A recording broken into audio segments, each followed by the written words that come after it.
శ్రీమాత్రే నమః. అందరికీ నమస్కారం అండి. జూలై 31వ తారీఖున కామికా ఏకాదశిని జరుపుకుంటాం. ఈ రోజున విష్ణుమూర్తిని, శివయ్యను ఆరాధించాలి. మన కోరికలు తీర్చే ఏకాదశిగా ఈ కామికా ఏకాదశిని చెబుతారు.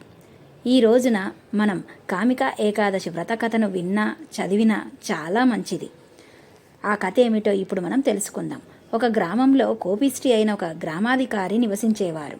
ఒకరోజు కోపంతో ఒక దుష్టుడిని చంపుతారు. అతడు బ్రాహ్మణ కులానికి చెందిన వ్యక్తి కావడంతో అతనికి బ్రహ్మహత్యా పాపం అంటుకుంటుంది. దానికి ప్రాయశ్చిత్తం చేసుకోవాలని ఆ కోపిష్టి అయిన గ్రామాధికారి ఒక ఋషిని అడుగుతారు. ఆ ఋషి ఈ పాపాన్ని పోగొట్టుకోవడానికి కామికా ఏకాదశి రోజున ఉపవాసం ఉండి శ్రీహరిని స్మరించాలని ఉపదేశమిస్తారు. ఆయన ఉపదేశం ప్రకారం గ్రామాధికారి ఆ రోజున ఉపవాసం ఉండి శ్రీహరిని పూజించి ప్రదోషకాలంలో శివయ్యను ఆరాధించి తమ పాపముల నుండి విముక్తిని పొందుతారు.